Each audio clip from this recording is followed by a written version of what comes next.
Jayden. Paul, how's it going, man? I'm going awesome. Going awesome. Awesome sauce, mate. Love your coffee. Where is it? Where's it from? Fort Coffee. Yeah, right. Where is it? They're a funky little place on Endeavour Boulevard. Yeah, and if you look on the roof, they've got like comic strips plastered everywhere. It's it's really cool, trendy I little honestly place. haven't even been there. Thanks for it, though. Thanks for the coffee. That's okay. Well, we'll go there next time. Tasting coffee. Yeah, their food's nice too. Yeah? Yeah, and they serve you drinks when you get when you buy coffees, hot drinks inside. They've got these really cool, like recyclable, really temperature. I don't know. They're really. They serve you cups. drinks when they serve you coffee. What? No, what did I say? They serve you drinks when you get a coffee. No. I was like, wow, oh my goodness, that's like extra. I'm definitely going there. Beep. Okay, that's a fail. That's all right. Maybe that's just how I heard it. But you actually said something else. I guess the people.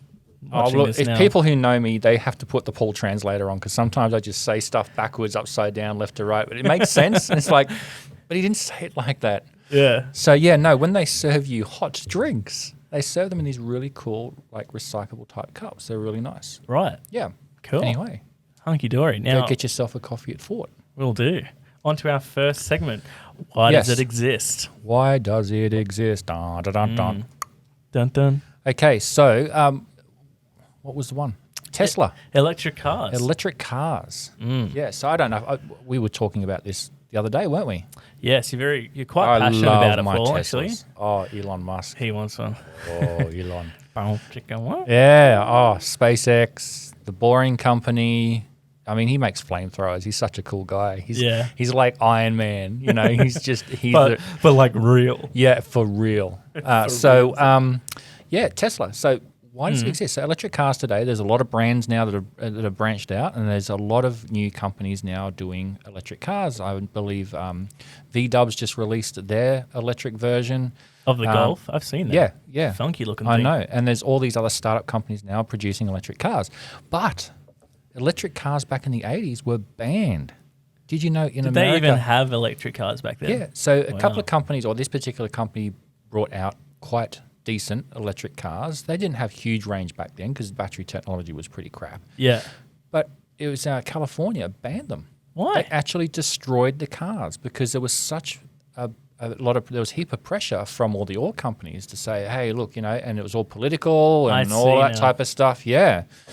So, yeah, if you Google that one, you'll find the history of how that happened. So, Tesla back in 2014. Yeah.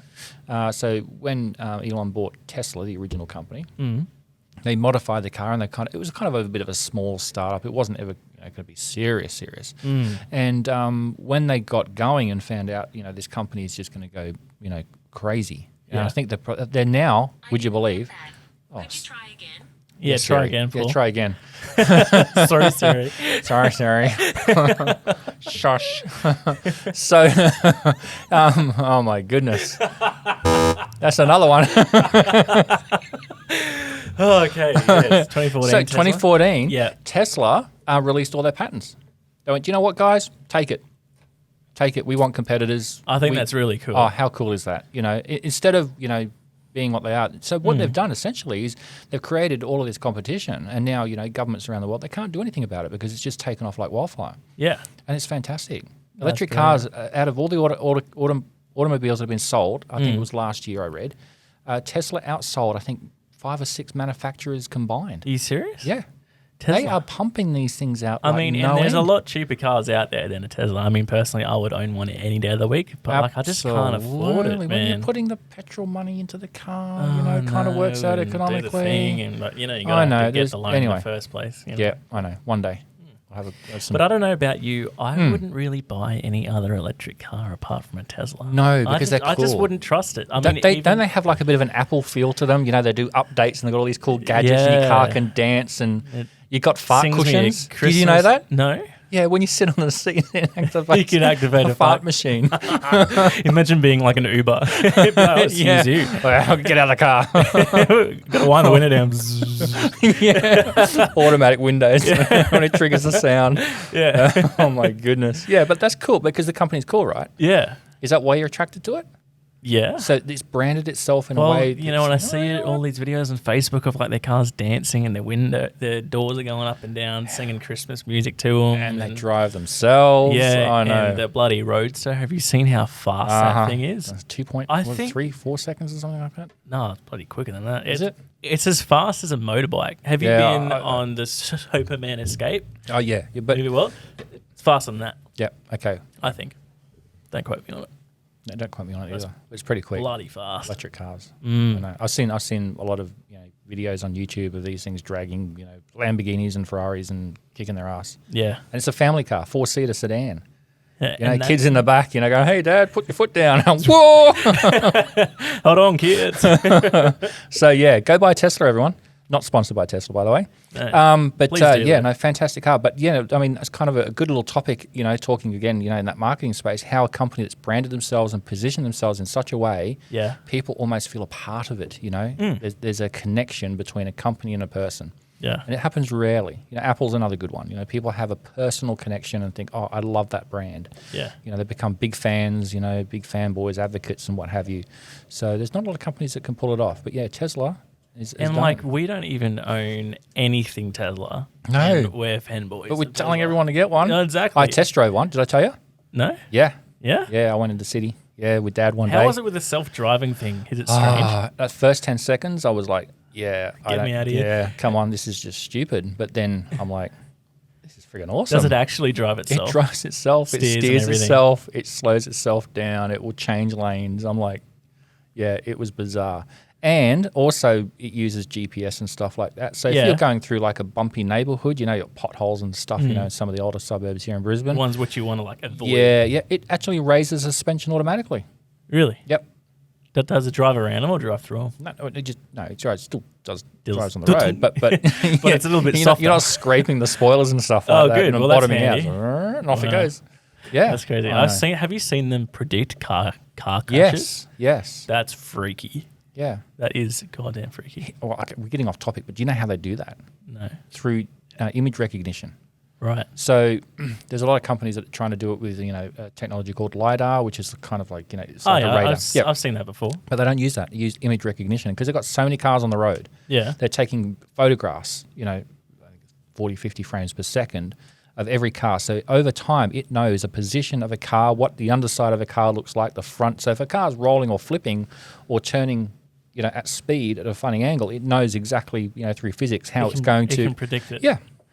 Imagine if everyone was driving a Tesla, it'll be kind of like, what's that film, I, Robot? Yeah, I know, right? How they all sort of drive themselves and stuff. And it's going to, hold on to that one because it's going to happen. Yeah, it's going to happen. Anyway. Fails. I think we should talk about fails. Things that have happened on shoot, maybe off shoot. Fail. Things Put me on the spot. That we aren't very proud of, but it's hilarious to talk about in hindsight. Yeah. Okay. So. Okay, I've got one. Okay. Oh dear. Okay, so I was on shoot, right? Yeah. An on camera piece with a client. Okay, so mic'd them up, got them ready, got the camera going. So you were behind the camera. I was behind the camera filming it. So this is, we'll call this a hot mic. Okay. This is a hot mic fail. Okay. Right. So I had my monitoring headphones on, and I'm, listening to the audio. Anyway, the client was trying to do his bit, and he just couldn't get it right. It was getting really shitty at himself. He said, "Oh, I need a break." Right. So off he goes. Right. Yeah. Hot mic's on. I'm still listening. Right. Monitoring. He's like doing his shit. Oh, fucking, and he's going crazy. Just, I've always wanted to be in that position. And I'm like. Were you recording? No. I was just monitoring. I should have recorded it because it would have made a really good blooper reel. We probably wouldn't have the client anymore if that went public. But anyway, the funniest part of it was as he was talking, it just went silent, and then you heard this. He just dropped one on camera. Yeah, I know, because I had the good headphones on. The bass was so good. You really felt it It's like he farted in my ears. It was oh my goodness. Oh man, I don't think I can top that. You can't top that one? No. That's pretty good. The only one I can think of when it comes to mine now, it wasn't really a video fail, but it was definitely a fail. Right. In the battery management department. Speaking of Teslas, right? Battery management. When you fly a drone, what's the one thing you fear?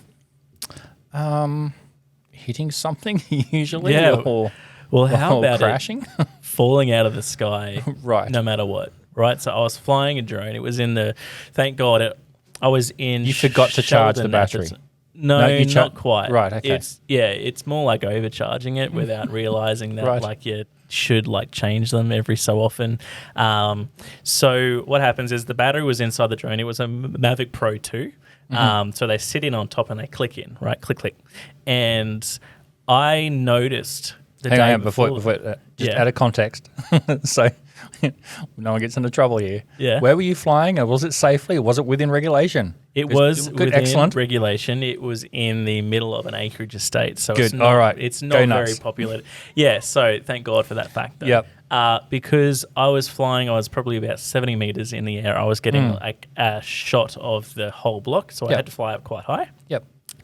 And I was flying over where the drone was located was on top of a horse paddock. Right. So open field with trees all through it and stuff. Yep.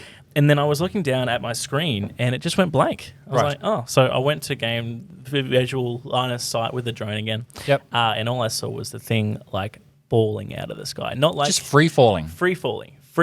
Right. Out of, not like going like very slowly. It was like falling as if it was just like lost power like that. Right? God. And I was like, oh my God. And I was employed, right? So it's not my drone. So in the back of my head, I was like, oh no, I know. I had to call my boss. I hope it was insured. Oh, yes, it was insured. I called him on the phone saying, oh, yeah, this happened and blah, blah, blah. And not my fault, of course.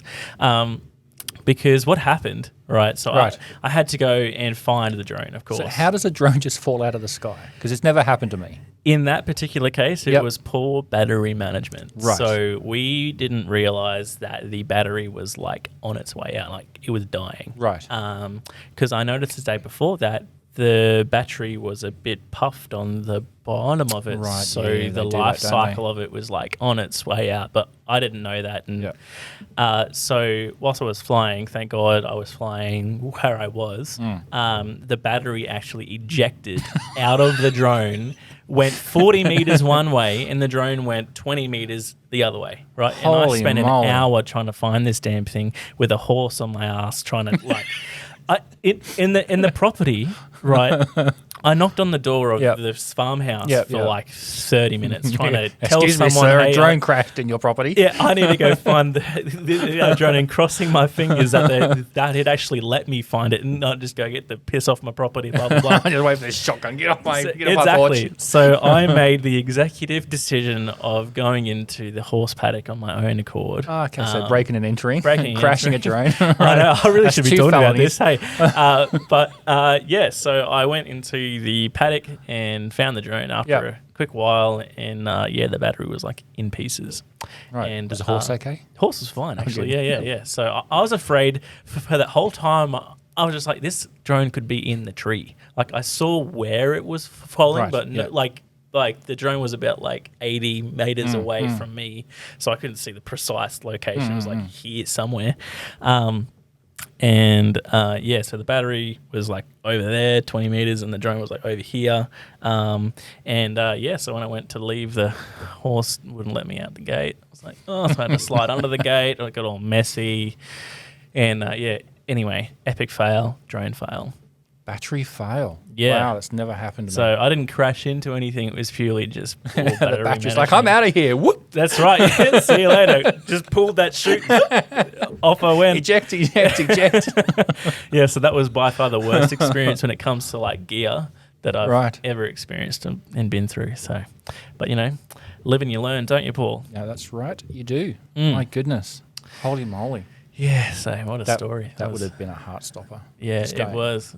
You know what was more a heart stopper is dialing that phone call to my boss. I felt like I just wanted to crawl underneath the car and just never come out again. Found the drone. Found the drone. Actually found 7 of them. Just got to put it back together again. That's right. So I took the boundary to Boundary World and they did. So what did the battery look like? Did it survive? I am kicking myself that I never actually took a photo of it. Right. Because people may not believe me that this happened, but goddamn, it did happen. I didn't make up the story. It was like, so inside the battery, it was like all these different because these lithium layers. ions, they can explode, can't and they? I'm glad that it wasn't exploding. It wasn't Yeah. hot. It was just just a part.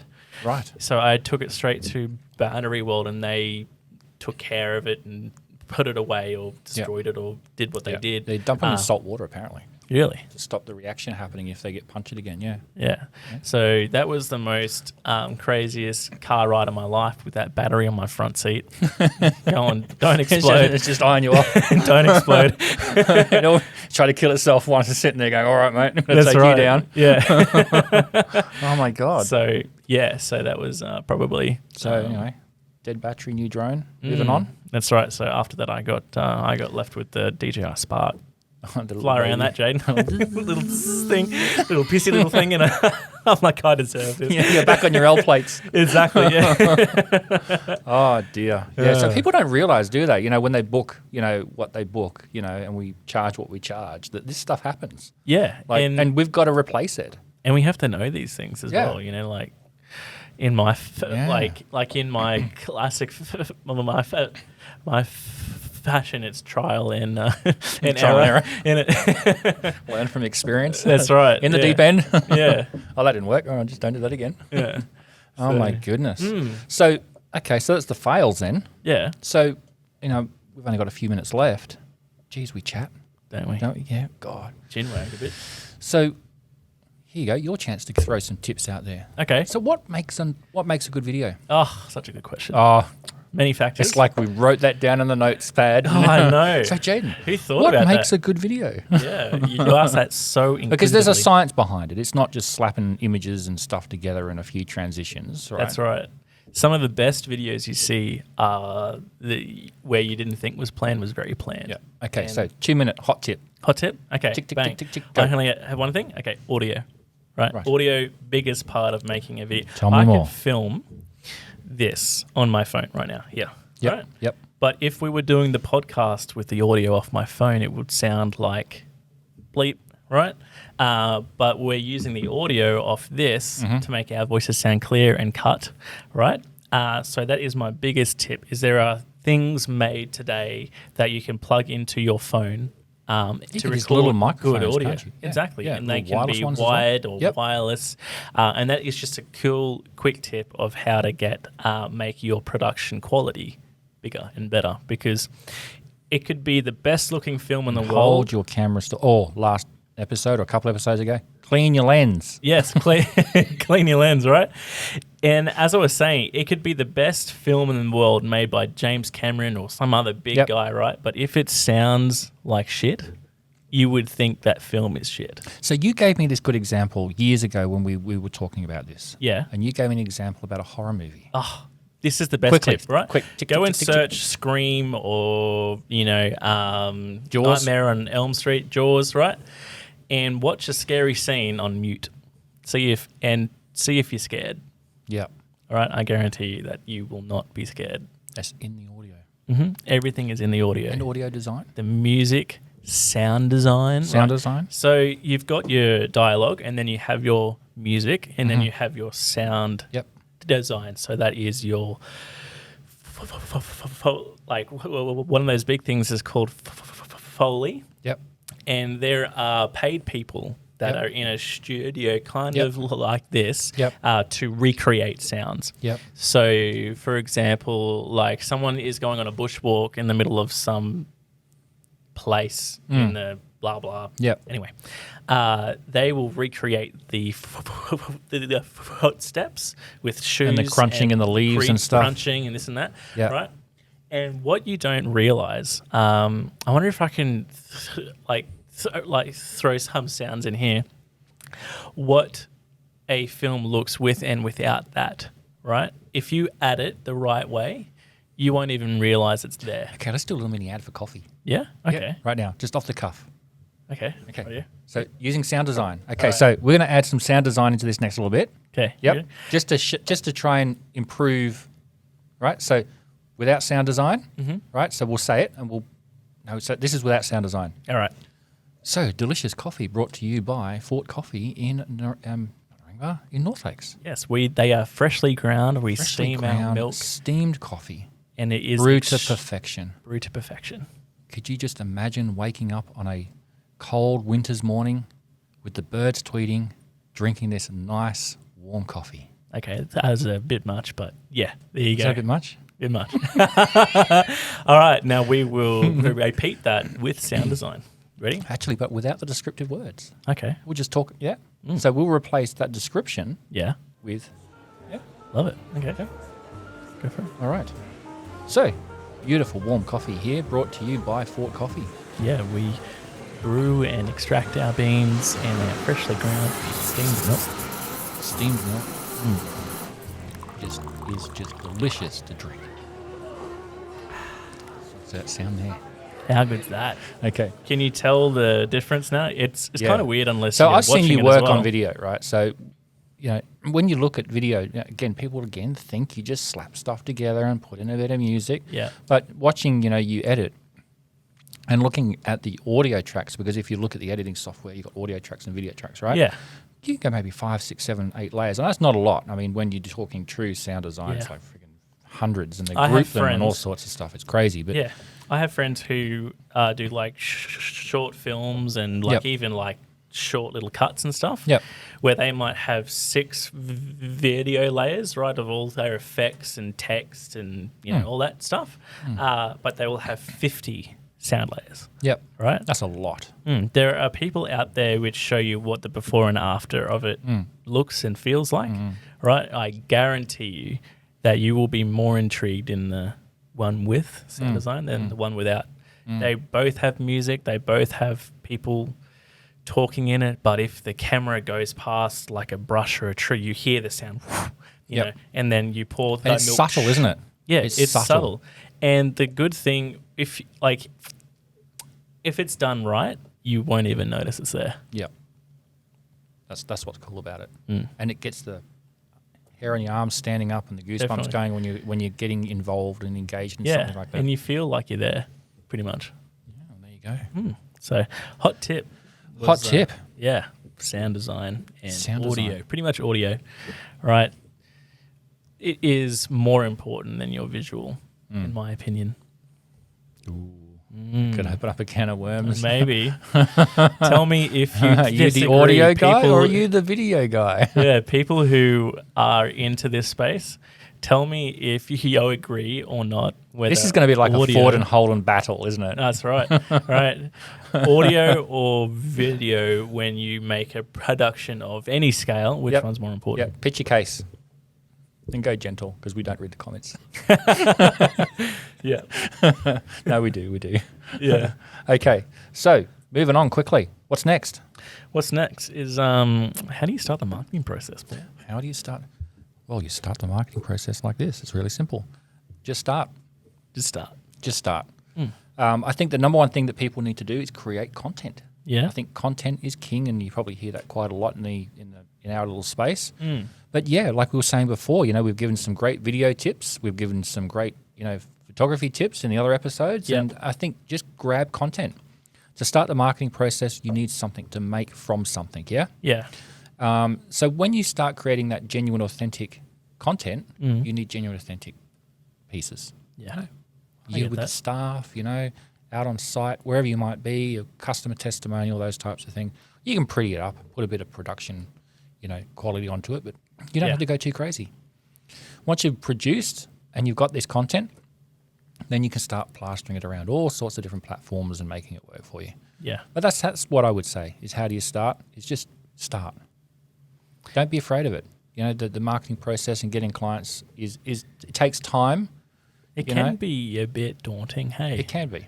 Like for people who have never done it before, Yep. it's easy for us to say, and even with you, is Yeah. you're marketing expert. Yeah, but you've got to go slow and steady, don't you? And that's the thing, because it is such a daunting process. We've got a couple of clients that are like, oh, but then they start saying, oh, okay, I get it. What is always the one thing you say to people with where to start? Like, what is the first thing you should do? You just got a Facebook page, or like you could even be a new or existing business. What do you put out there? What do you post? What do you do? know yourself, know your product. Yep. You've got to know yourself. You're putting yourself out there, and you're putting your product out there. I think, but if you don't know who you are as a person and how you can communicate with your audience, you're probably not on a good foot. And you don't want to be fake. Just be you. Again, we keep saying this. You have your own audience. You'll have your own clients. Your competitor will have their own audience, their own clients. You don't need to compete for everyone, but just know you. Be passionate about what you've created, and just know how to sell. I think that's probably one of the big things there is a lot of people don't know how to sell very well. So if you're passionate, and I sat down in a meeting and I said, right, Orman, you got so passionate about this particular topic, people will want to know more. So just be passionate, be yourself, and know your product. You don't need to sell, all the specifications of it and every little thing. Just you've got to sell it in a passionate way. Yeah. That's what I would say. I love it. Yeah. Because people just have to start. They just got to start. They always I'm not. Don't fear the process. Yeah. Just go. You fail, you fall over, you stand up, you do it again, you improve. Yeah. Yeah. That's it. Simple. It's not rocket science. No, not at all. I mean, we haven't really advertised, have we, Paul? No, we're just, taking it as it comes. We have these podcasts going. Got these going, word of mouth, people spread the word.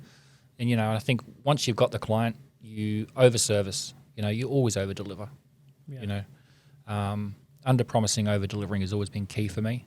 So you always give more than what they expect, and look after them. And I think if you're genuine about helping other people and helping them become successful, then they'll know that and they'll sense that and they'll say, right, you need to talk to my mate, you need to talk to this person, rah, rah. Yeah. And that's how it's happening for us. We're not really out there blitzing any massive... Blasting anything? No, not really. I mean, we just had a quote for our front door to get some signage on there. We did. That was fun. And how did I find them? Google. So if you're not on Google, get on Google, because you got to think about your own purchasing habits. Yeah. If you're in that space looking, then you need to be in that space. So on that note, what is your hot tip today to end our episode? Hot tip? Just post quality over quantity, be yourself, and don't be afraid to fail. Love it. Like that tip? Love that tip. Okay. Well, thanks for tuning in. Coffee's great. Coffee's great. Thank you. Fort Coffee, Endeavour Boulevard. Till next time, I mate. can't wait to hear the sound design. Yeah, thanks for that. Now I have an extra job to do. You're welcome. Okay, so till next time. Yep, and we'll bring you some more exciting stuff in the next episode. Cool. All right. Thanks again.